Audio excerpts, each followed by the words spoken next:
അപ്പോൾ നമുക്ക് പ്രാർത്ഥിച്ചു തുടങ്ങാം. ഞങ്ങളെ സ്നേഹിക്കുന്ന വലിയവനായ കർത്താവെ, അങ്ങയെ സ്തുതിക്കുന്നു, സ്തോത്രം ചെയ്യുന്നു. കർത്താവെ, ഈ യൗവന കൂട്ടായ്മയെ അങ്ങയുടെ കരത്തിൽ സമർപ്പിച്ച് പ്രാർത്ഥിക്കുന്നു. ഇവിടെ കടന്നു വന്നിരിക്കുന്ന എല്ലാ കുഞ്ഞുങ്ങളെയും ഓർത്ത് പ്രാർത്ഥിക്കുന്നു. കർത്താവെ, അവർക്ക് ഇനിയും ഒരു അരമണിക്കൂർ വചനം കേൾക്കുവാനുള്ള ആ ഒരു ക്ഷമയും ശ്രദ്ധയും അങ്ങ് പകർന്നു കൊടുക്കണമേ. അടിയനിലൂടെ സംസാരിക്കണമേ. അവർക്ക് മനസ്സിലാകുന്ന രീതിയിൽ ദൈവവചനം അവർക്ക് വെളിപ്പെടുത്തി കൊടുക്കണമേ എന്ന് പ്രാർത്ഥിക്കുന്നു. കർത്താവുമായിട്ടുള്ള ബന്ധത്തിൽ അവർ കടന്നു വരുവാനും വളരുവാനുമൊക്കെ ഇതൊരു മുഖാന്തരമാക്കി മാറ്റണമേ. അങ്ങയുടെ നാമമഹത്വത്തിനായിട്ട് യേശുക്രിസ്തുവിന്റെ നാമത്തിൽ ഇത് ചോദിക്കുന്നു. ആമേൻ. എല്ലാവരും ബൈബിൾ എടുത്ത് 1 സങ്കീർത്തനത്തിലേക്ക് തിരിയാം. സങ്കീർത്തനം 1 നമുക്കെല്ലാവർക്കും ഒരുമിച്ച് വായിക്കാം. നിങ്ങൾ കൂടെ വായിച്ചാൽ മതി. ദുഷ്ടന്മാരുടെ ആലോചന പ്രകാരം നടക്കാതെയും പാപികളുടെ വഴിയിൽ നിൽക്കാതെയും പരിഹാസികളുടെ ഇരിപ്പിടത്തിൽ ഇരിക്കാതെയും യഹോവയുടെ ന്യായപ്രമാണത്തിൽ സന്തോഷിച്ച് അവൻ്റെ ന്യായപ്രമാണത്തെ രാപ്പകൽ ധ്യാനിക്കുന്നവൻ ഭാഗ്യവാൻ.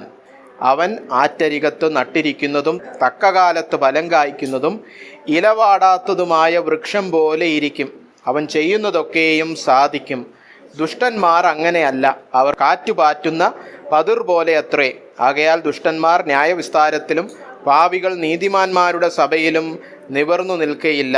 യഹോവ നീതിമാന്മാരുടെ വഴി അറിയുന്നു, ദുഷ്ടന്മാരുടെ വഴിയോ നാശകരം ആകുന്നു. സങ്കീർത്തന പുസ്തകം ബൈബിളിലെ പാട്ട് പുസ്തകമാണ്. ഇതിങ്ങനെ വായിക്കാനുള്ളതല്ല, പാടാനുള്ളതാണ്. നമ്മുടെ ഒന്നും നാട്ടിൽ ആരും സങ്കീർത്തനം പാടാറില്ല. അങ്ങനെ ഒരു ചരിത്രവും ഇല്ല കേരളത്തിൽ. പക്ഷേ ഞാനൊക്കെ അമേരിക്കയിലായിരുന്നപ്പം ആ സഭയിൽ ഈ സങ്കീർത്തനമേ പാടത്തുള്ളൂ, വേറൊരു പാട്ടും പാടാറില്ല. ഇത് പാടാവുന്ന പാട്ടാണിത്. അപ്പോൾ ആരാധനാ ഗീതങ്ങളാണ്. അങ്ങനത്തെ ആരാധനാ ഗീതങ്ങളുള്ള പുസ്തകത്തിലെ 1-ാമത്തെ അധ്യായമാണ് സങ്കീർത്തനം 1 നമ്മളിപ്പോൾ വായിച്ചത്. ഇവിടെ തന്നെ നമുക്ക് കാണാം. ഈ പുസ്തകം ആരംഭത്തിൽ തന്നെ പറയുകയാണ്, ഈ പുസ്തകം എന്തിനെ കുറിച്ചാണ്? നീതിമാന്മാരും ദുഷ്ടന്മാരും തമ്മിലുള്ള വ്യത്യാസം പറഞ്ഞുകൊണ്ടാണ് ഈ പുസ്തകം തുടങ്ങുന്നത്. സദൃശ്യവാക്യങ്ങൾ എന്ന് പറഞ്ഞൊരു പുസ്തകമുണ്ട്, പ്രോവേബ്സ്. അതിലെന്താണ്? ജ്ഞാനിയും അജ്ഞാനിയും തമ്മിലുള്ള വ്യത്യാസം അല്ലേ? ഇവിടെ നീതിമാനും ദുഷ്ടന്മാരും തമ്മിലുള്ള വ്യത്യാസം. അപ്പോൾ 2-ാമത്തെ വാക്യം നോക്കി. യഹോവയുടെ ന്യായപ്രമാണത്തിൽ സന്തോഷിച്ച്. നീതിമാന്റെ വിവരണം തുടങ്ങുകയാണ് ഇവിടെ. ആരാണ് ഈ നീതിമാൻ എന്ന് പറയുമ്പം 1-ാമത്തെ വിഷയം സന്തോഷം. ഇംഗ്ലീഷ് ബൈബിളൊക്കെ ഉള്ളവർക്ക് അറിയാം എന്തോ അവിടെ എഴുതിയിരിക്കുന്നത്. ഹാപ്പിനെസ് എന്നാണോ ജോയ് എന്നാണോ ഡിലൈറ്റ് എന്നാണോ? ആ ഡിലൈറ്റാണിത്. ഇത് സന്തോഷമൊന്നും പറഞ്ഞിട്ട് കാര്യമില്ല. ഡിലൈറ്റിൻ്റെ മലയാളം എന്തുവാ? ഡിലൈറ്റിൻ്റെ മലയാളം ജോയ്. കൊള്ളാം. എന്താണ് ഡിലൈറ്റ്? ആഹ്ലാദം. ശരി. എല്ലാവർക്കും ഡിലൈറ്റ് എന്ന് പറഞ്ഞാൽ മനസ്സിലായോ? അത് വെറും ഒരു സന്തോഷമല്ല, അത് ഹൃദയത്തിലെ ഏറ്റവും ആനന്ദകരമായ വിഷയം എന്നൊക്കെ പറയുന്ന പോലെ നിങ്ങൾക്ക് ഏറ്റവും ഇഷ്ടപ്പെട്ട കാര്യം. അപ്പോൾ ഇവിടെ നീതിമാനെന്ന് പറഞ്ഞ് തുടങ്ങുമ്പം അവൻ പള്ളിയിൽ പോകും, അവൻ പ്രാർത്ഥിക്കും, അതൊന്നുമല്ല പറഞ്ഞിരിക്കുന്നത്. ആദ്യം എന്തോ അവൻ്റെ ഇഷ്ടം. അപ്പം നിങ്ങളുടെയൊക്കെ ഇഷ്ടം എന്തുവാ? നിങ്ങളെക്കുറിച്ചൊരു കവിത ഒരുത്തിന് എഴുതാമെന്ന് വെച്ചോ. ഈ ആളുടെ ഇഷ്ടം എന്ന് പറഞ്ഞിട്ട് എന്തോ എഴുതും അല്ലേ? പറയണ്ട, ഉള്ളി പറഞ്ഞാൽ മതി, കോമഡി ആവും അല്ലേ? നിങ്ങളുടെയൊക്കെ ഇഷ്ടം ഇത് തന്നെയാണോ? യഹോവയുടെ ന്യായപ്രമാണത്തിൽ ഇഷ്ടപ്പെട്ട് അത് രാപ്പകൽ ധ്യാനിക്കുന്നവൻ, അതാണ് ഭാഗ്യവാൻ. ഇവിടെ നീതിമാൻ എന്നല്ല പറഞ്ഞത്, ഭാഗ്യവാൻ. ഈ ഭാഗ്യവാനും മലയാളത്തിൽ പറഞ്ഞിരിക്കുന്ന നമുക്ക് പെട്ടെന്ന് മനസ്സിലാകത്തില്ലേ? ഭാഗ്യവാൻ എന്ന് പറഞ്ഞാൽ നമ്മൾ സാധാരണ മനസ്സിൽ ചിന്തിക്കുന്ന ലക്കി. ഇത് ലക്കി അല്ല, ഇത് ബ്ലസ്സഡ് ആണ്. പഴയ മലയാളത്തിലാണ് ഈ ഭാഗ്യവാൻ. ഭാഗ്യവാൻ എന്താ ഈ ഭാഗ്യവാൻ എന്ന് പറഞ്ഞാൽ? ഇന്നത്തെ കാലത്തെ ഭാഗ്യവാൻ അല്ല ഈ പറയുന്നത്. പഴയ മലയാളത്തിൽ ഭാഗ്യവാൻ എന്ന് പറഞ്ഞാൽ അനുഗ്രഹിക്കപ്പെട്ടവൻ, ദൈവപ്രസാദം ലഭിച്ചവൻ, ബ്ലസ്സഡ് മാൻ. ഇംഗ്ലീഷിൽ പറഞ്ഞാൽ നിങ്ങൾക്കെല്ലാം മനസ്സിലാവും. ബ്ലസ്സഡ് മാൻ ആരാണ്? രാപ്പകൽ ദൈവവചനം ധ്യാനിച്ച് നടക്കുന്നവൻ, അതിൽ ഇഷ്ടപ്പെട്ട് നടക്കുന്നവൻ. അതാണ് നീതിമാന്റെ 1-ാമത്തെ അടിസ്ഥാനപരമായ ലക്ഷണം അല്ലേ? അപ്പോൾ ദൈവവചനം വായിക്കുന്നു എന്നല്ല അവിടെ പറഞ്ഞിരിക്കുന്നത്. നമ്മളൊക്കെ വായിക്കാറുണ്ട്, ധ്യാനിക്കാറുണ്ടോ? മെഡിറ്റേറ്റ് അല്ലേ? എന്തുവാ ധ്യാനം?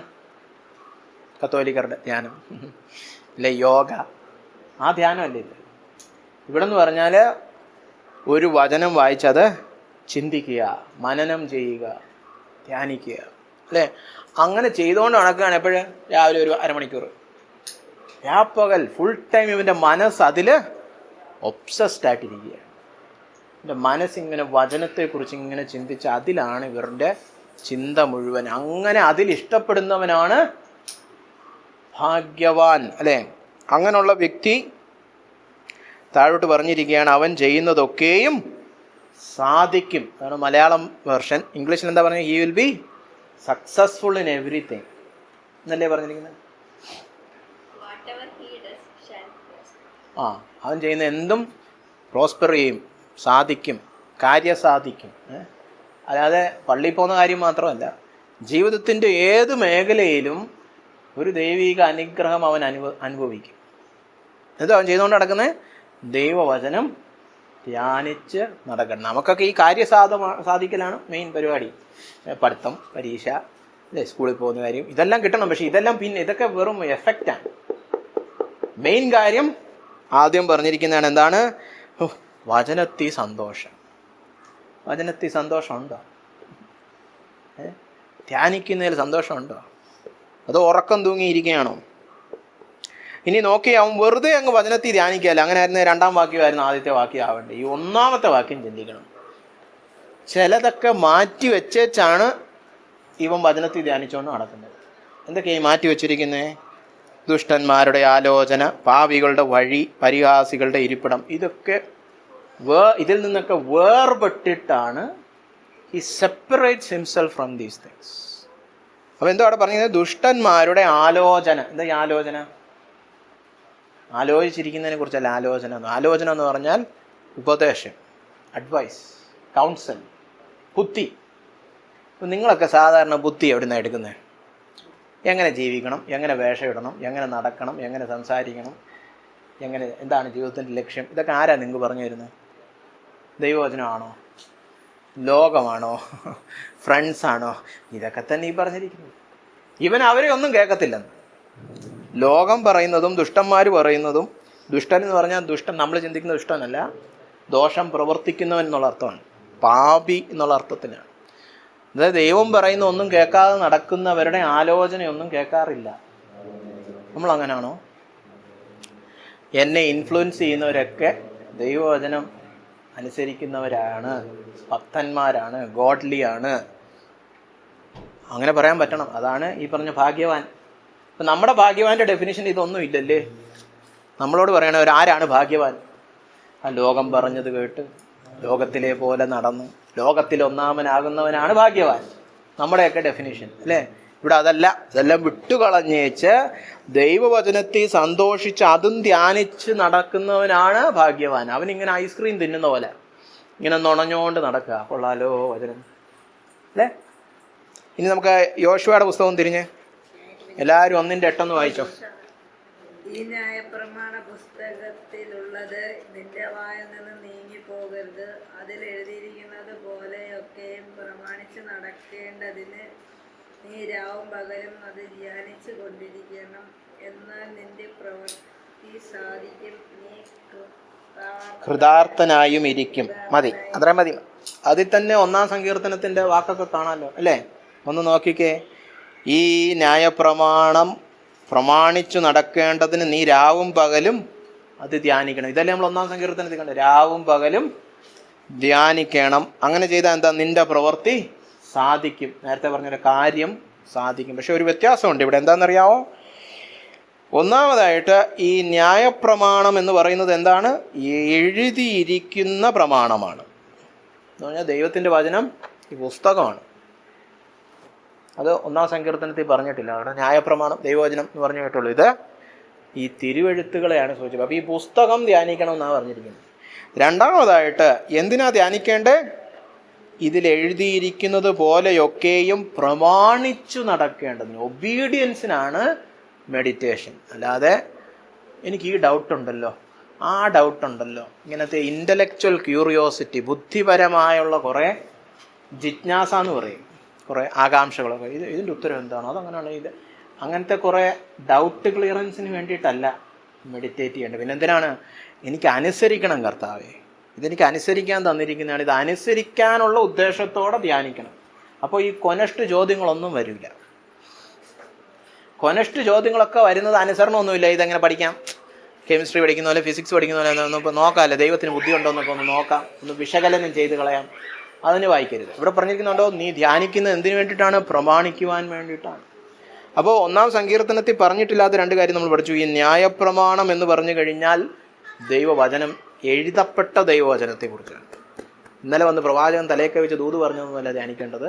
ഈ എഴുതപ്പെട്ട തിരുവെഴുത്തുകൾ ധ്യാനിക്കണം, ബൈബിൾ ധ്യാനിക്കണം. 2ാമത് അനുസരണത്തിനായിട്ട് മനസ്സ് വെച്ച് ധ്യാനിക്കണം. പക്ഷെ എങ്ങനെ ധ്യാനിക്കണം? എന്നെ സ്വാധീനിക്കുന്ന ഏറ്റവും അധികാരി ഈ വചനമാണ്, മൈ അതോറിറ്റേറ്റീവ് ഇൻഫ്ലുവൻസ്. അല്ലാതെ ലോകമല്ല, എൻ്റെ കൂട്ടുകാരല്ല, എൻ്റെ പ്രായത്തിലുള്ളവരല്ല, ഇൻസ്റ്റാഗ്രാമിൽ കാണുന്നതല്ല, സോഷ്യൽ മീഡിയ കാണുന്നതല്ല, സിനിമയിൽ കാണുന്നതല്ല. അതിനെയെല്ലാം വിടണം. അതൊക്കെ എന്നെ സ്വാധീനിക്കത്തില്ല. അതാണ് 1-ാമത്തെ വാക്യം. അതിലൊന്നും ഇരിക്കാതെ, നടക്കാതെ, അതിലൊന്നും പോകാതെ ദൈവവചനത്തിൻ്റെ അടുക്കൽ വന്നിട്ട് പറയണം, ഇതാണ് എൻ്റെ ദൈവത്തിൻ്റെ ആധികാരികമായ വചനം, അതോറിറ്റേറ്റീവ് വേർഡ്. ഇത് ഞാൻ ധ്യാനിക്കും, ഇതിൽ ഞാൻ നടക്കും. അങ്ങനെ നടക്കുന്നവൻ്റെ എല്ലാ കാര്യവും സാധിക്കും. നിങ്ങളുടെ പഠിത്തവും നടക്കും, നിങ്ങളുടെ ഭാവിയും നടക്കും, നിങ്ങളുടെ എല്ലാം നടക്കും. അങ്ങനെയുള്ള മനുഷ്യൻ ഭാഗ്യവാനാണെന്ന് എല്ലാവരും പറയുകയും ചെയ്യും. അപ്പം നിങ്ങൾ ചിന്തിക്കുന്ന ഇതൊന്നും വേണ്ട, അല്ലാതെ ഭാഗ്യവാനൊക്കെ ആകാൻ പറ്റും, ഞാൻ കാണിച്ചു തരാം എന്ന് പറഞ്ഞിരിക്കും. അങ്ങനെ കാണിക്കാനൊന്നും പറ്റത്തില്ല. വർഷങ്ങളായിട്ട് പലരും ശ്രമിച്ചു, തൊലഞ്ഞു പോയ ചരിത്രമേ ഉള്ളൂ. പൈസയൊക്കെ നേടുമായിരിക്കും, വീടൊക്കെ കിട്ടുമായിരിക്കും, ജീവിതം തൊലഞ്ഞു പോകും. അത് ഉറപ്പായ കാര്യമാണ്. ഈ പറയുന്ന സന്തോഷമൊന്നും കാണത്തില്ല. അപ്പോൾ ആരാണ് അവൻ ഭാഗ്യവാൻ? അവൻ ദൈവവചനം ധ്യാനിച്ച് അനുസരിച്ച് ദൈവമായിട്ട് സന്തോഷിച്ച് നടന്നു പോകുന്നവനാണ്. അവനെക്കുറിച്ച് വിവരിച്ചിരിക്കുകയാണ്. അവൻ ഒരു വൃക്ഷം പോലാണ്, അല്ലേ, എപ്പോഴും ഫലം കായ്ക്കുന്നതും വാടിപ്പോകാത്തതുമായത്. അതായത് അവന് സാഹചര്യങ്ങൾ അനുസരിച്ച് ജീവിതത്തിന് ഒരു മാറ്റവും വരുന്നില്ല.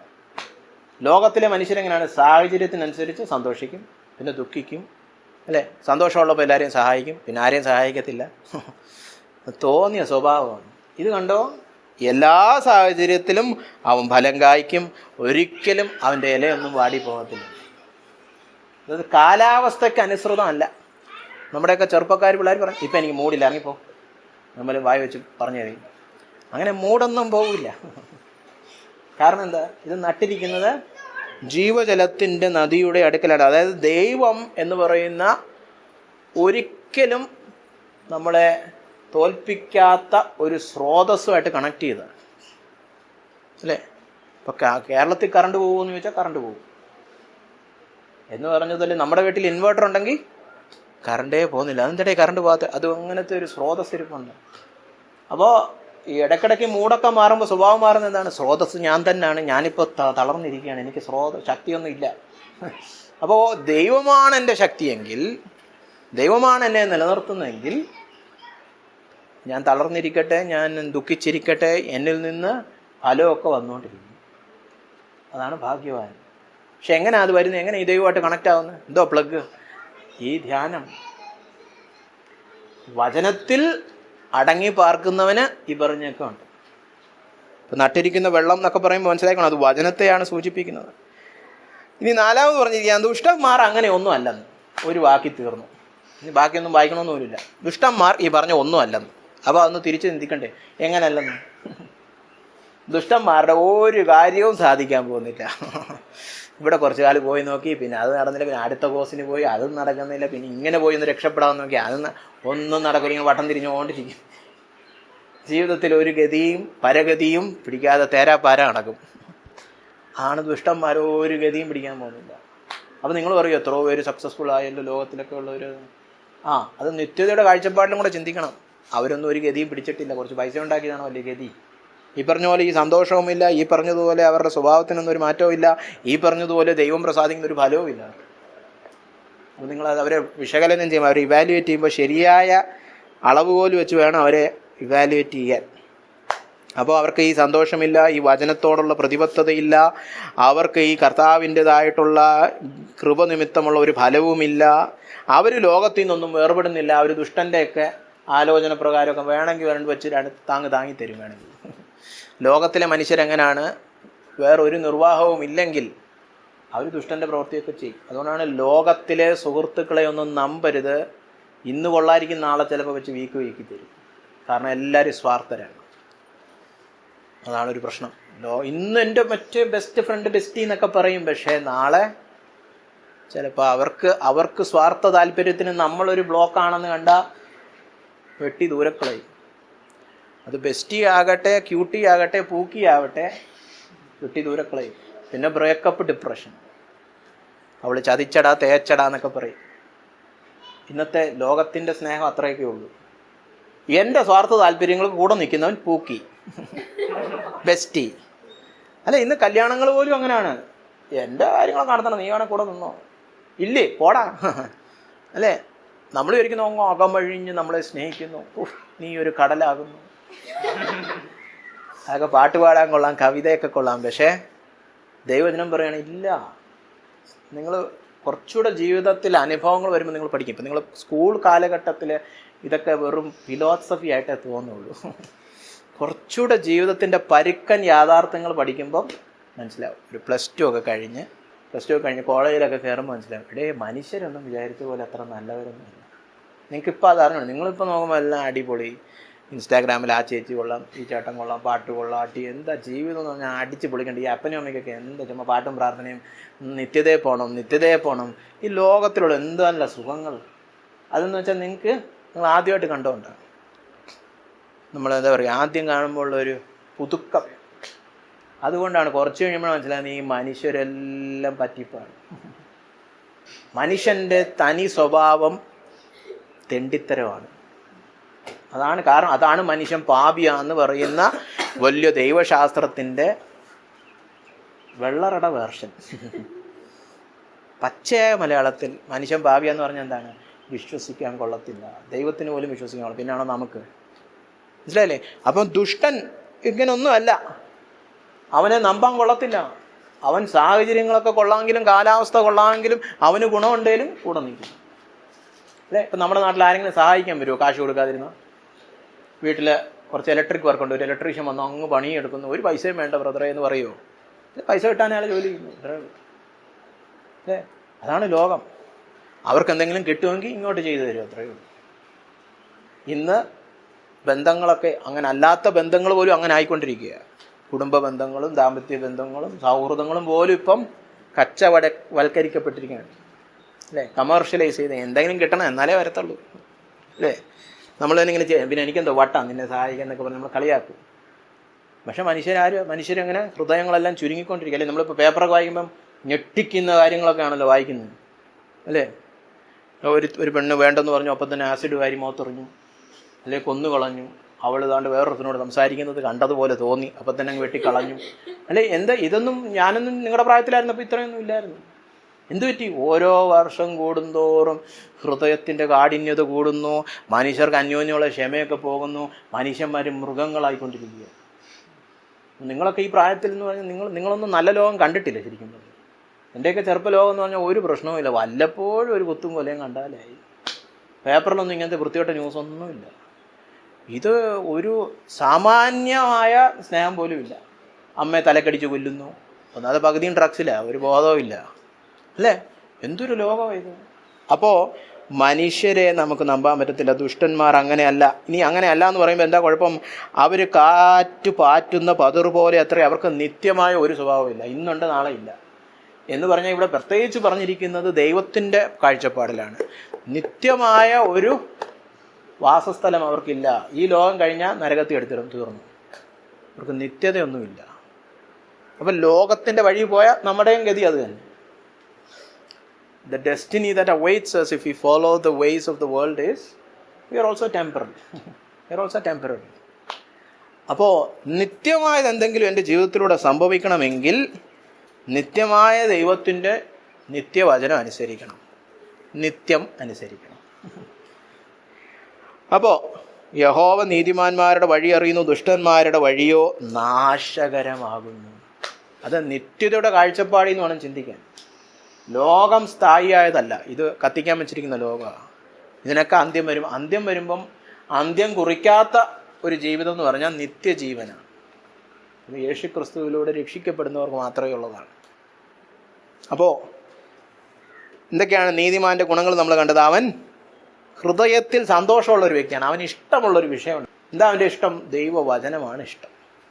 അത് ധ്യാനിച്ച് നടക്കുന്നതാണ് അവൻ്റെ കാതലായ വിഷയം. ബാക്കിയെല്ലാം അതിൻ്റെ അനന്തര ഫലങ്ങളാണ്. ഇവിടെ വേറൊന്നും സംഭവിക്കുന്നില്ല, ഇവൻ വേറൊന്നും ചെയ്യുന്നില്ല. ബാക്കിയെല്ലാം അവനെക്കുറിച്ചുള്ള വിവരണങ്ങളാണ്. അത് നിമിത്തം. ഇവൻ കാതലായിട്ട് ചെയ്യുന്ന ഒരൊറ്റ പ്രവൃത്തിയുള്ളൂ, എന്താ? ദൈവവചനത്തിൽ ജീവിക്കുന്നു. വേറെ ഒന്നും അതിനെക്കുറിച്ച് പറഞ്ഞിട്ടില്ല. അവൻ വേറെ ആലോചനയൊക്കെ മാറ്റിവെച്ച്, വേറെ എല്ലാ സ്വാധീനങ്ങളും മാറ്റിവെച്ച് ദൈവവചനത്തിൽ ജീവിക്കും, അല്ലേ?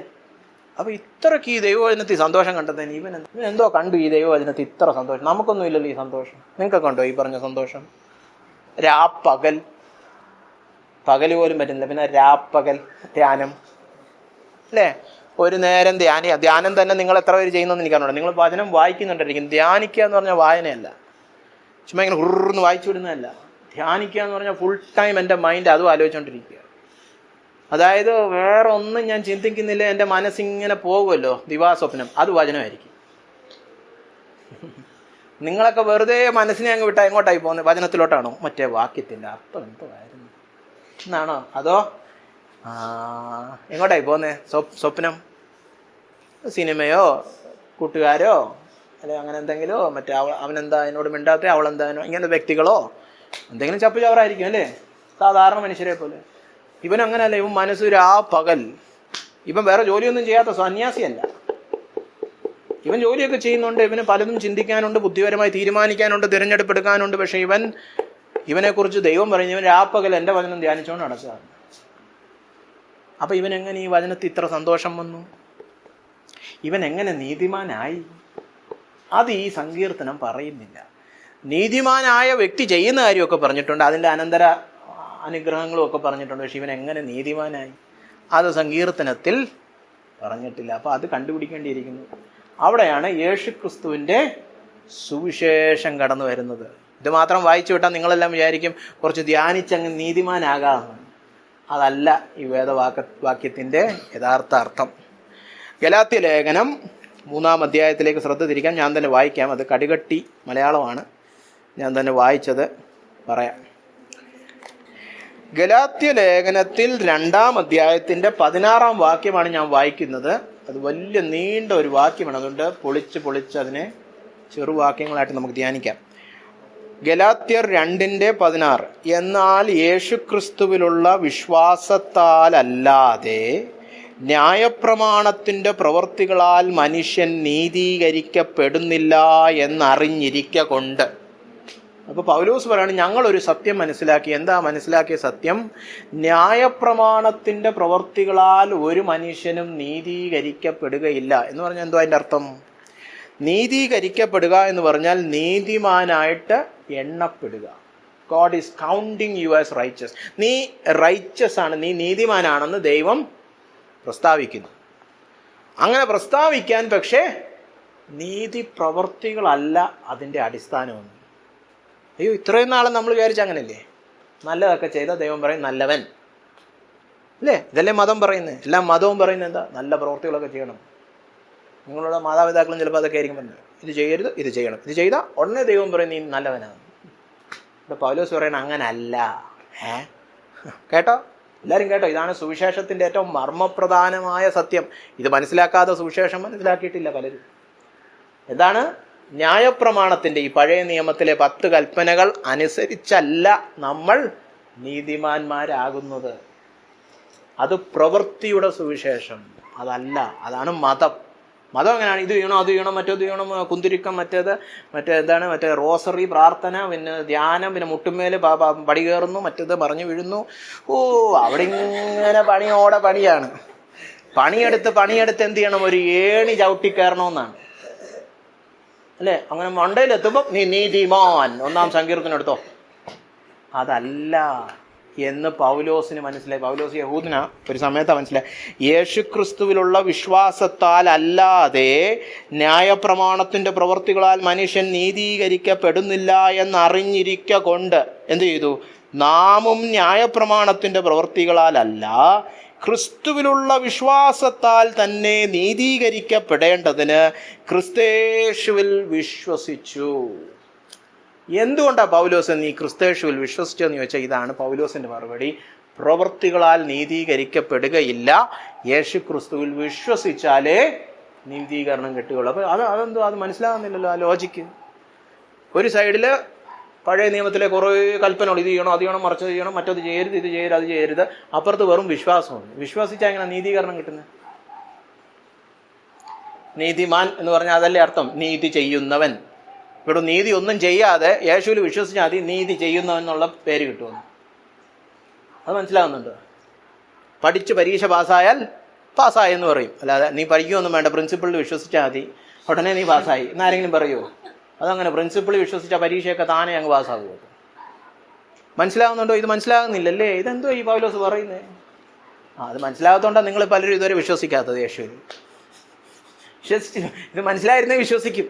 ഇവിടെ പൗലോസ് പറയും, ഇതുകൊണ്ടാണ് ഞാൻ യേശു ക്രിസ്തുവിൽ വിശ്വസിച്ചത്.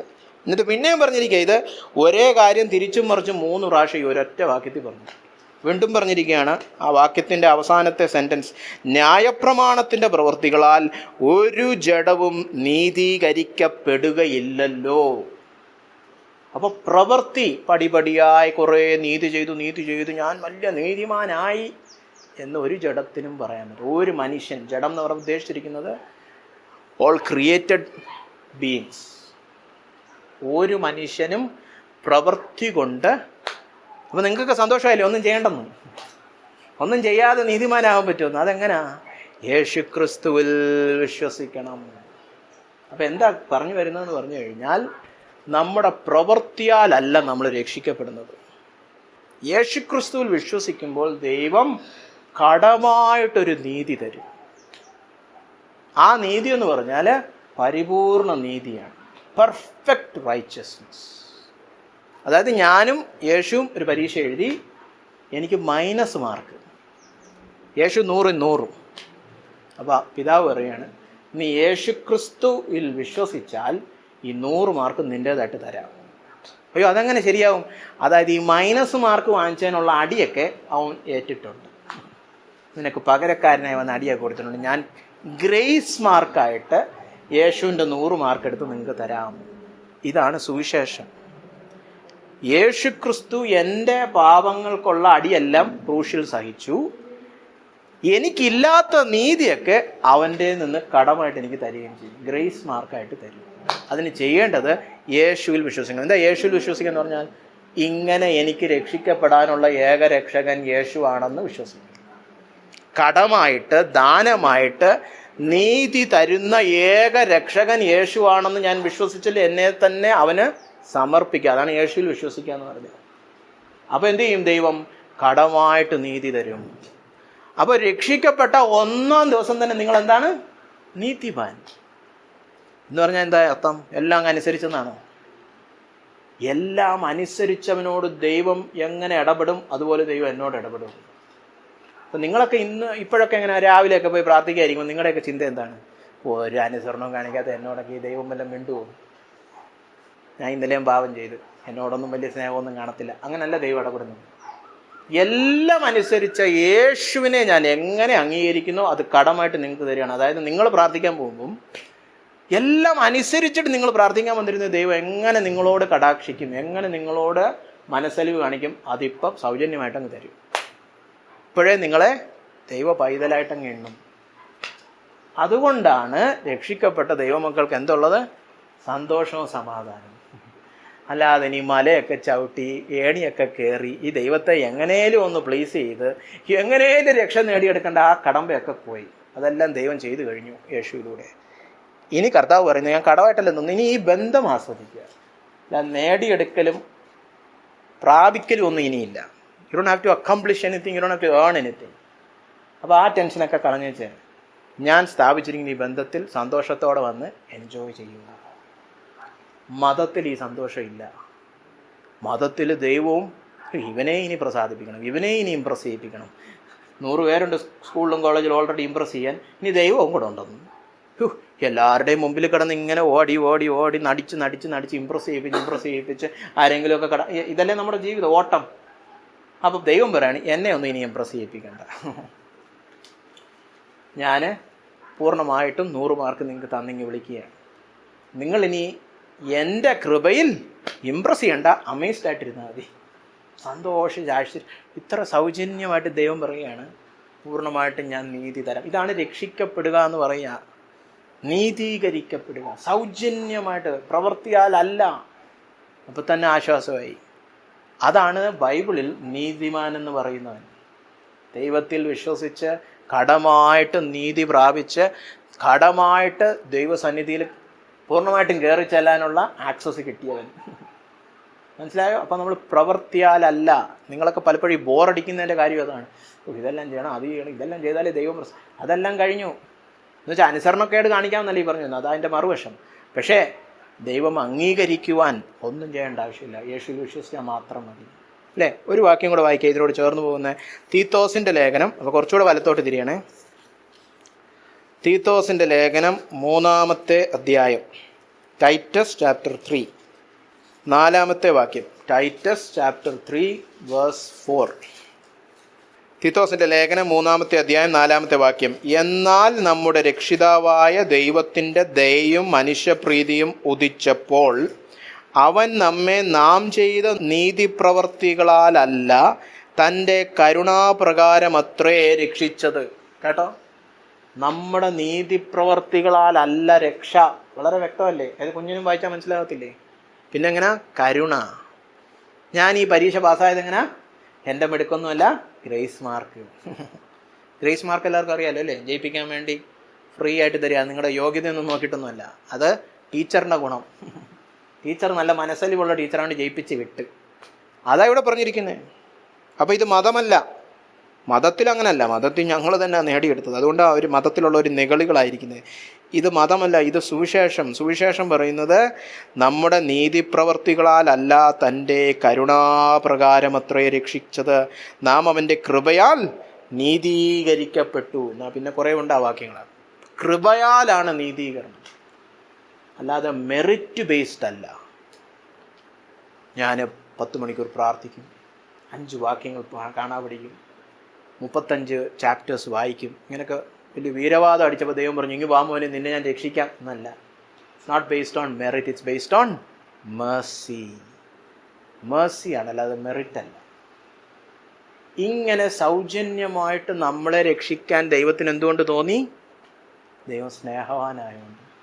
അല്ലെങ്കിൽ ദൈവത്തിനറിയാം ഇവനൊന്നും ഒരു കാലത്തും ഈ ഏണിയൊന്നും ചവിട്ടിക്കയറി രക്ഷിക്കപ്പെടാൻ പോകുന്നില്ല.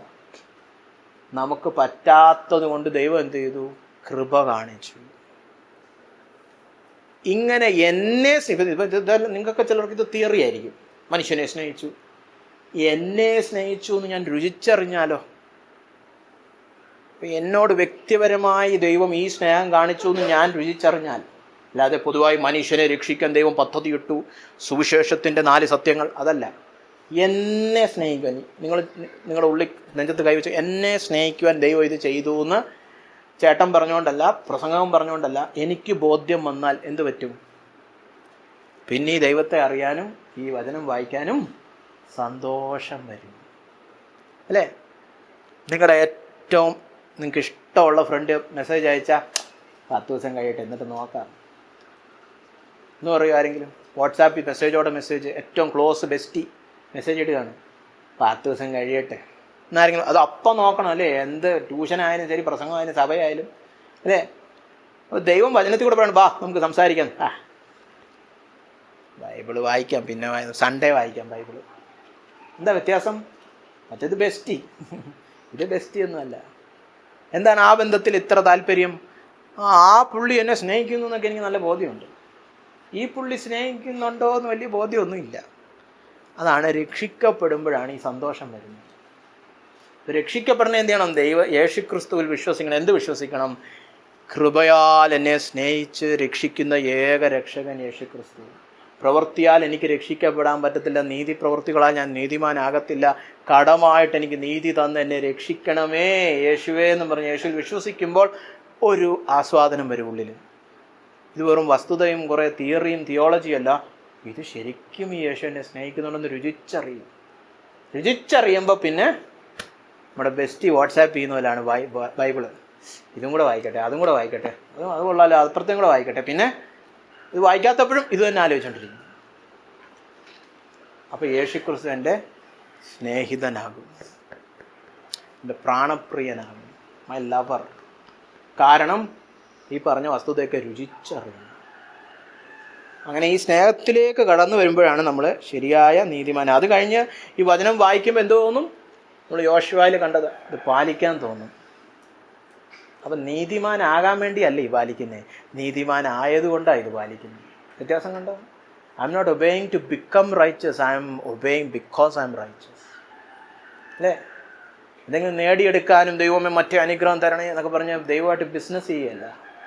ദൈവം എന്നോട് ഇത്രയും മനസ്സലിഞ്ഞ്, ഇത്രയും കൃപ കാണിച്ച്, ഇത്രയും മേഴ്സി കാണിച്ച് തോറ്റു കിടന്ന് ഞാൻ ഗ്രേസ് മാർക്ക് ജയിച്ചു. അല്ലേ? വല്ലവരും അങ്ങനെ ഗ്രേസ് മാർക്ക് ജയിച്ചിട്ടുണ്ടെങ്കിൽ ആ ടീച്ചറോട് നമുക്ക് കോപമായിരിക്കും. അല്ലേ? അയ്യോ, ഒരിക്കലും വേറെ ഏത് ടീച്ചറെ മറന്നാലും ആ ടീച്ചറെ നമ്മൾ മറക്കൂല. ആ ടീച്ചർ കാരണം ഞാൻ രക്ഷപ്പെട്ടത്. അല്ലേ? ആ ടീച്ചർ ഒരു മെസ്സേജ് ഇട്ടാൽ വായിക്കുമോ? പിന്നെ ഉറപ്പായിട്ടും വായിക്കും. അല്ലാതെ ടീച്ചറെ ഇപ്പോൾ വേറെ ആളെ നോക്കുന്ന അറിയത്തില്ല. നമുക്കുള്ളിൻ്റെ ഉള്ളിൽ അവരോട് ഭയങ്കര അയ്യോ അവരോ മനസ്സ് കാണിച്ചോണ്ട് നമ്മൾ രക്ഷപ്പെട്ട, അല്ലെ തോറ്റുപോയതിന്. അല്ലേ? പ്രത്യേകിച്ച് വല്ല 10ാം ക്ലാസ്സോ 12 മറ്റേ 7, 8 ഒന്നും വലിയ കുഴപ്പമില്ല, എല്ലാവരും ജയിക്കും.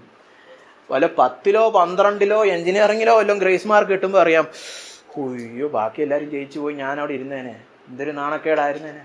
ആ ടീച്ചറിനോട് സംബന്ധിക്കണം, ഭയങ്കര സ്നേഹമാണ് എന്നോട്, എന്നെ എന്തൊരു കരുതലാണ് ആ ടീച്ചറിന്, എന്തൊരു കാര്യമാണ് എന്ന് പറഞ്ഞാൽ ദൈവം ഗ്രേസ് മാർക്ക് തന്നു എന്ന് മനസ്സിലാക്കുമ്പോൾ ദൈവത്തോട് എന്ത് തോന്നും? അലിവ് തോന്നും, സ്നേഹം തോന്നും, അടുപ്പം തോന്നും. അങ്ങനെയാണ് നീതിമാന്മാർ എന്ത് ചെയ്യുന്നത്? ദൈവവചനത്തിനോട് ഇത്ര സന്തോഷം. അല്ലേ?